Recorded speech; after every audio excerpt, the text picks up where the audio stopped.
Olá, como vocês estão? Espero que vocês estejam bem.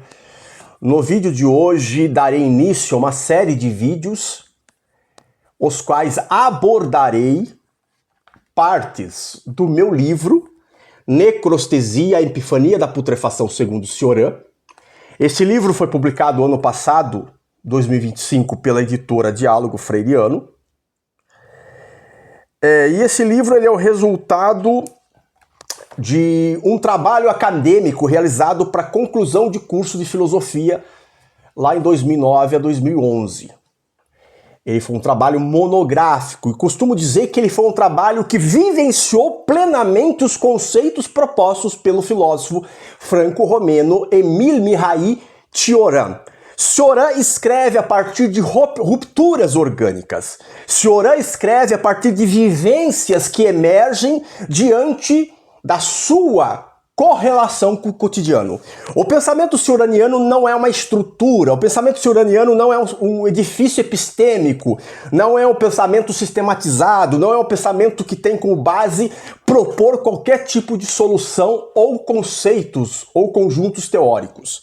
Cioran escreve a partir de suas vivências, a partir de sua correlação com a existência. Seu pensamento emerge de experiências limítrofes, instantes únicos vivenciados. Ele escreve através de aforismos, e aforismos são exatamente essa possibilidade breve e rápida de percepções momentâneas, e esses aforismos emergem como versos poéticos de uma grande antologia trágica, uma antologia apocalíptica. Ou seja, o pensamento cioraniano é um pensamento poético que faz a partir de suas percepções subjetivas. Ele é um subjetivista por excelência, um pensador que vai refletir a partir das dissoluções orgânicas, das dissoluções viscerais. É um pensamento que emerge com gosto de pústulas, de sangue, de ossos, de lágrimas, de suor. É um pensamento que se faz na vivência concreta e não no campo teórico, analítico, acadêmico. Tanto que ele vai criticar a ideia do filósofo de gabinete. O poema inicial da introdução, que chama Cioran e a Filosofia Divagante, que é o título da introdução, eu inicio com um poema chamado Urbania.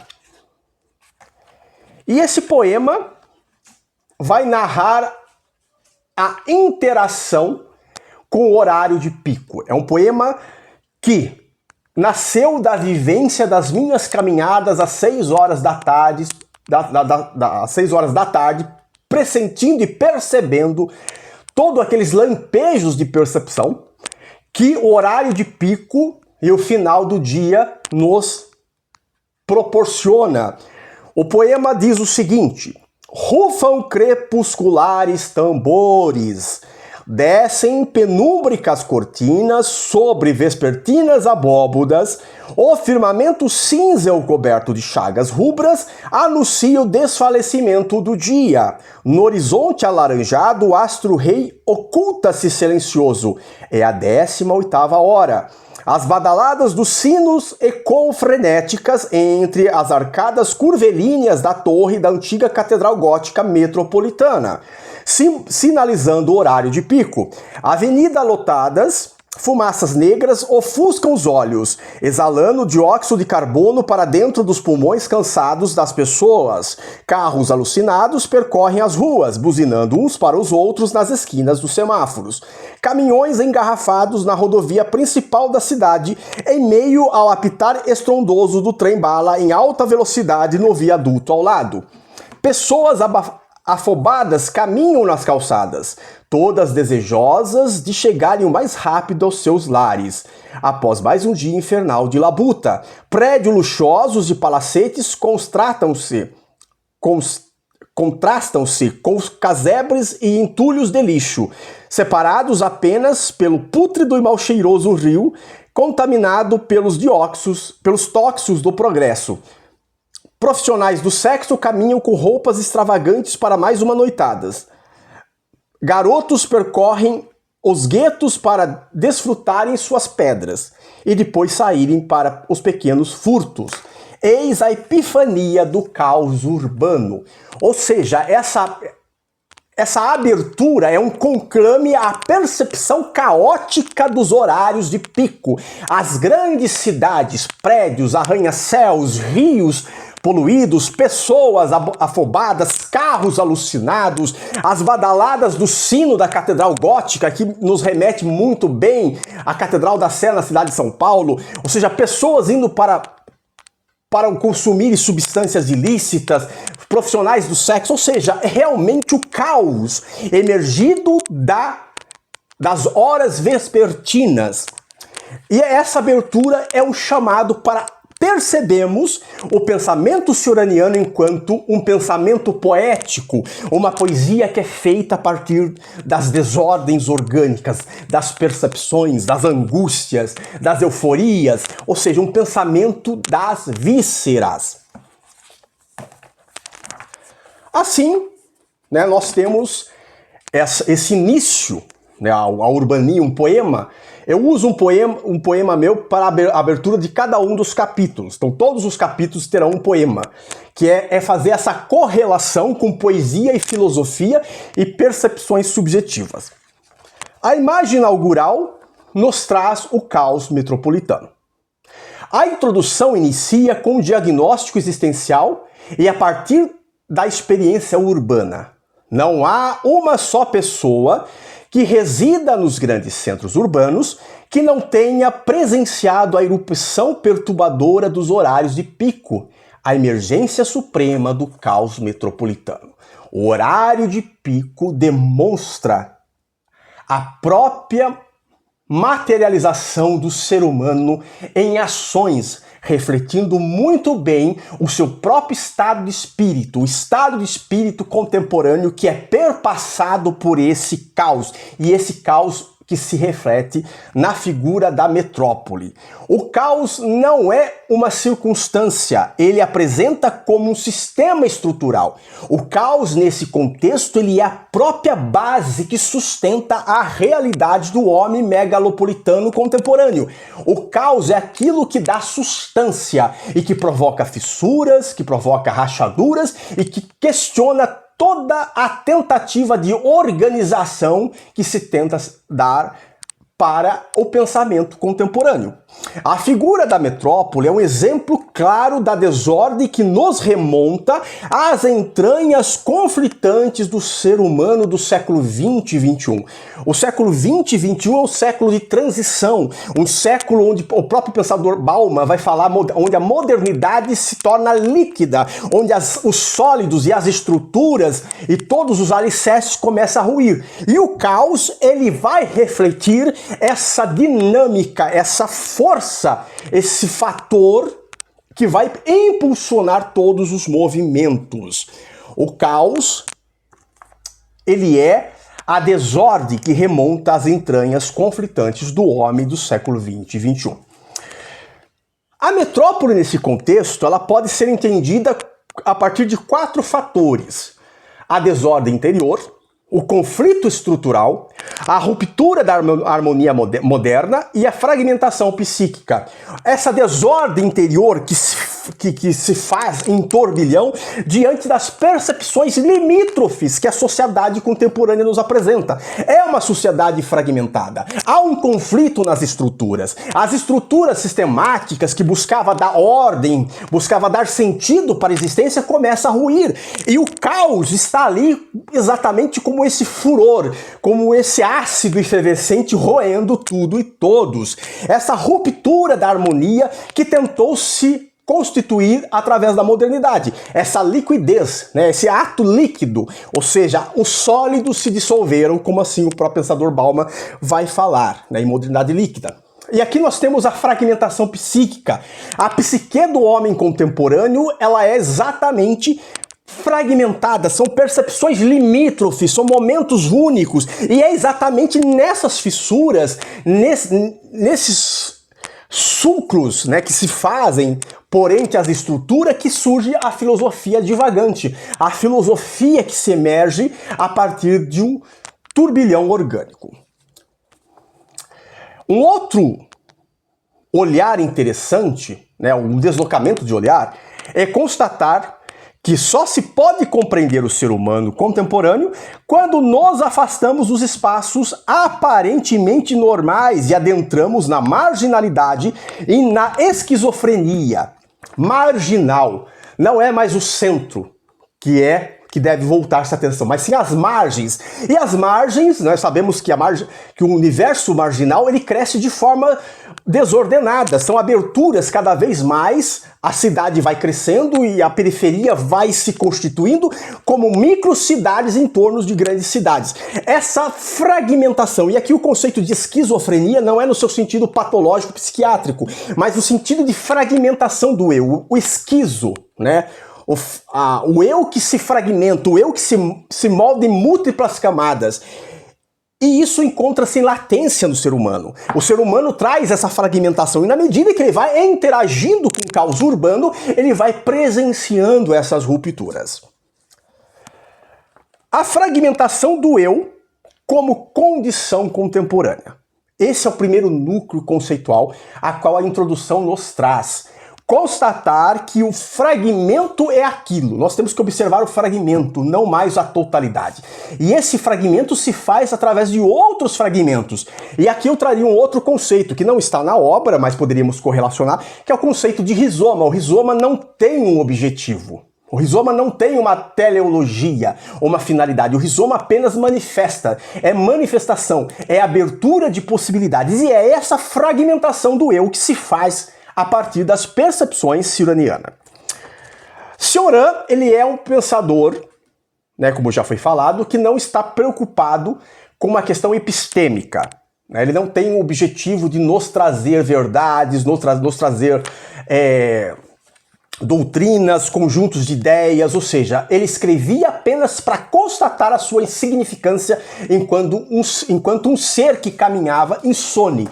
A insônia é uma das características que vai levar o pensador romeno a escrever. Ele escreve porque ele não dorme, ele escreve porque a sua percepção é uma lucidez eterna e não tem movimento, ou seja, é um tédio, né? Não tem o consolo do sono que reorganiza os pensamentos, que dá sustância ao corpo, que descansa a mente. A insônia, que é esses olhos sempre estalados, é o que faz ele sentir a existência e suas rupturas. Ele sente a existência plenamente. A existência, ela vibra de forma radical dentro de si mesmo. Cioran pode ser considerado o pensador e divulgador do caos por excelência. O caos para Cioran é a base, né? Podemos fazer essa analogia que é a base que vai impulsionar o seu pensamento. Ele nasce, o seu nome é Emil Mihai Cioran, ele nasce em 8 de abril de 1911, na cidade de Rașinari, condado Sibiu, na Transilvânia, Romênia.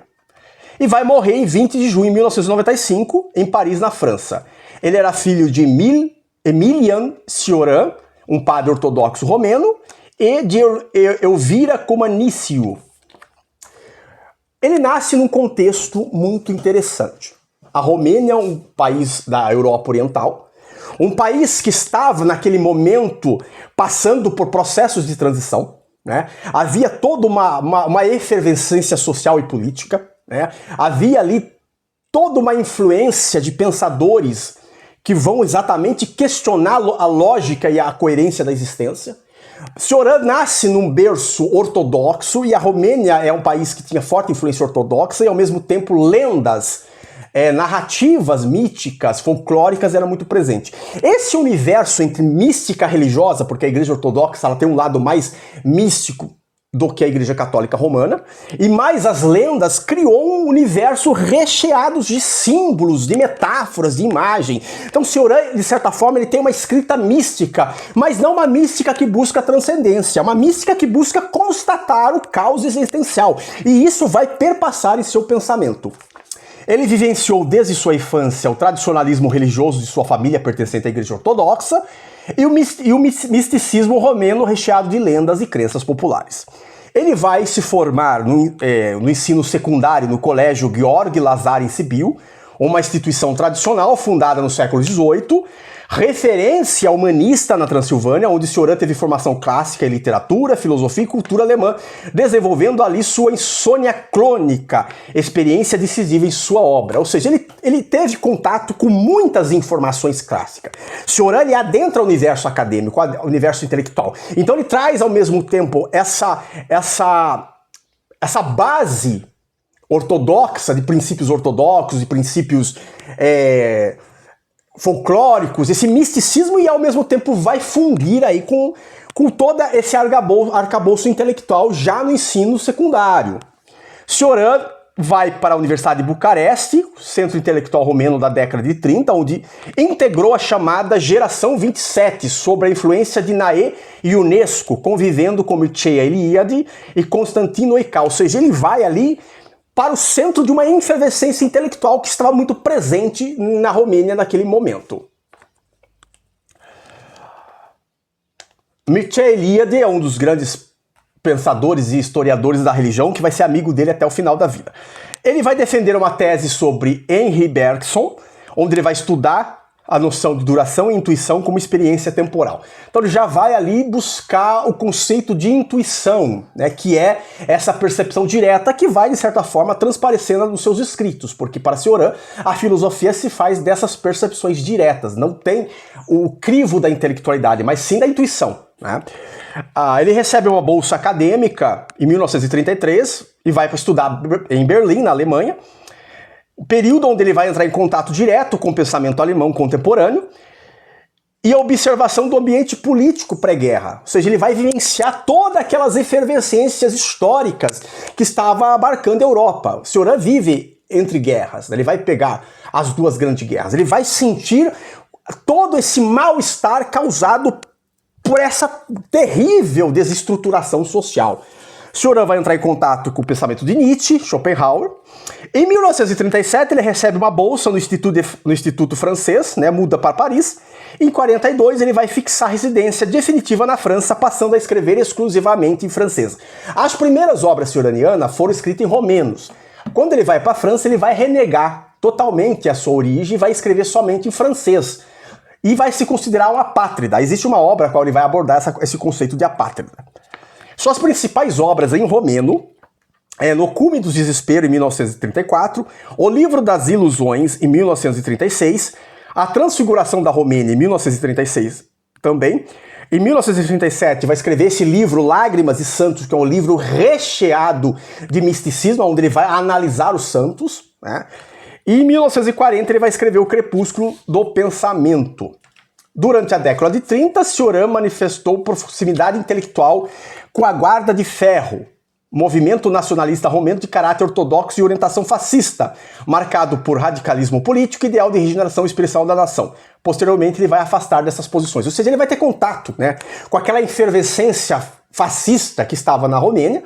Essas ideias, e o fascismo tem uma ideia, uma visão de mundo negativa, uma visão que o mundo está corrompido e precisa de uma nova ordem. Ele vai sentir todas as efervescências da sua vivência política, intelectual, etc.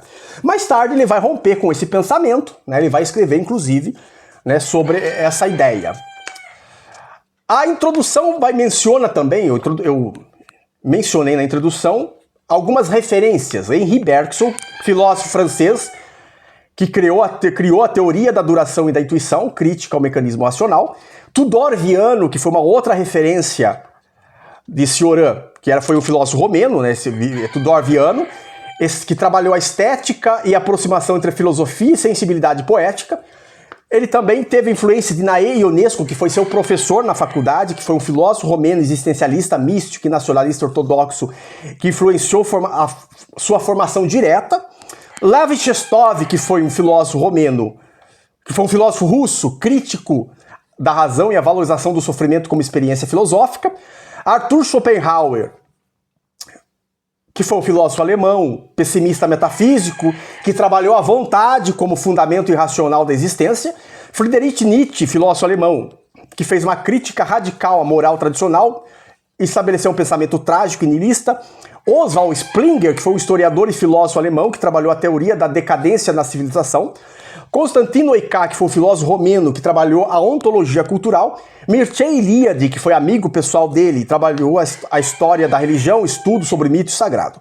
Ou seja, isso são as referências epistemológicas. Aqui a gente vê a questão da intuição, a questão da sensibilidade poética em Tudor-Viano, a questão do existencialismo místico, né, e nacionalismo ortodoxo em Ionesco, a questão da crítica à razão e a valorização do sofrimento como experiência filosófica, a questão do pessimismo metafísico em Arthur Schopenhauer, a questão da crítica moral tradicional e o pensamento trágico e niilista em Nietzsche, a questão da teoria da decadência da civilização em Oswald Springer, a questão da ontologia cultural em Constantino Oicá, a questão dos estudos sobre religião e mito em Mircea Eliade. Ou seja, percebe essa permeabilidade de ideias que vão ali influenciar de certa forma o pensamento cioraniano. Além desses pensadores, Cioran também vai fazer críticas ferrenhas ao filósofo alemão Immanuel Kant. Ele vai criticar o sistema crítico da razão, a fundamentação racional do conhecimento e da moral. Ele vai fazer uma crítica a Hegel, né, a partir das ideias que ele vai contrapor ao sistema dialético, a história como desenvolvimento racional do espírito. Cioran vai conclamar uma outra forma de pensamento. Vai fazer crítica também ao pensamento de Karl Marx, o materialismo histórico, a crítica ao capitalismo e a estrutura social.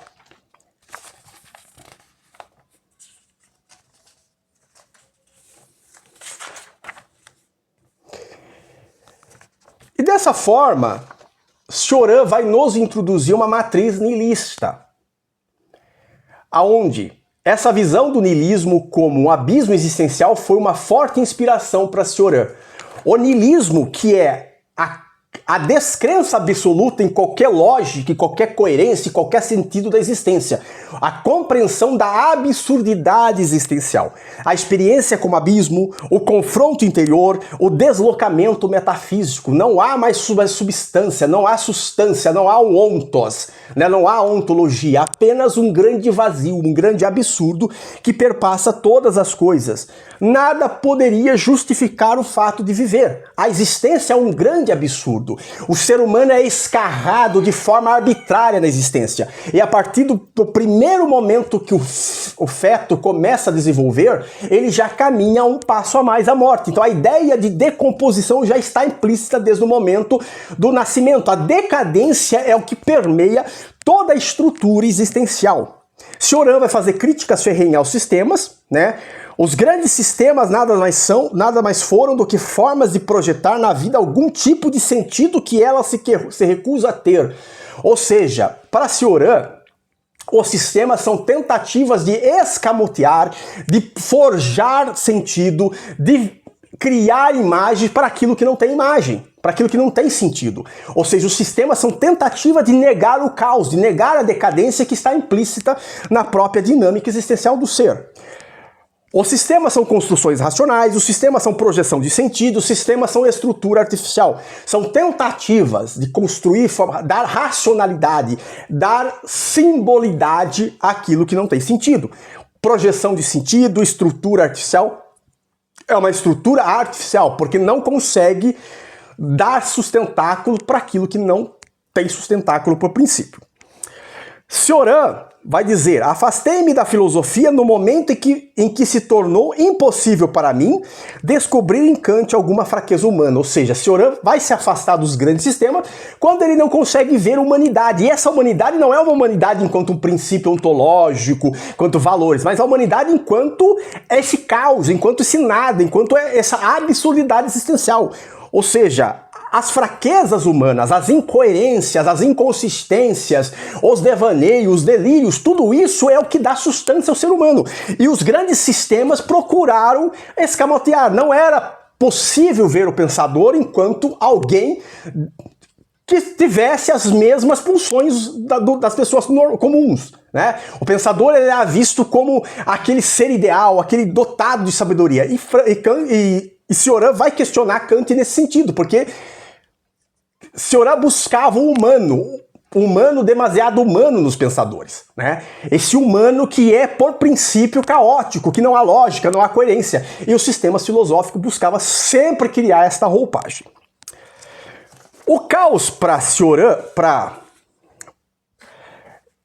fazendo essa correlação com o pensamento de Cioran, pode ser entendido em 3 aspectos. Ou o indivíduo perde-se na loucura, né, que o caos provoca, ou ele se afunda no caos, ou ele extasia no caos e obtém uma lucidez mística. Ou seja, são 3 possibilidades que o caos tem. Ou a pessoa vai se perder nele, ou a pessoa vai se afundar cada vez mais nele, ou a pessoa vai trazer experiências místicas, ou seja, lucidez desses estados únicos. Ou seja, que aí vem a questão da poesia, dessa percepção existencial a partir de palavras. E poesia não são palavras bonitas. Poesia ela é trágica também. Poesia também traz palavras pesadas, palavras de dor. Poesia também pode chamar todas as partes negativas da existência. Nesse contexto, nós chegamos à questão da nadificação existencial. O ser humano traz dentro de si mesmo o germe desse apodrecimento. Está desde o momento em que o ser humano começa a fecundação do óvulo, começa a se formar, já existe o apodrecimento.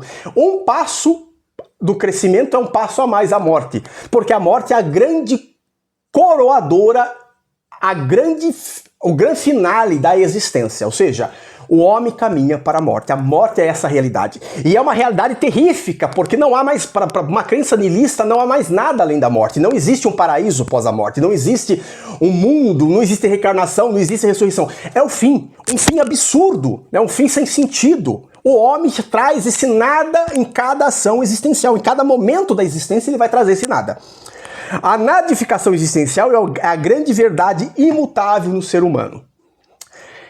E essa nadificação se apresenta de forma como processo permanente de dissolução estrutural, desintegração interna. Ou seja, a gente tem a ilusão de que a gente cresce, a gente amadurece e que isso é um melhoramento. Na verdade, é um caminho a mais à morte, né? É a finitude chegando mais próxima. Nesse contexto, o que significa o título do livro, Necrostesia?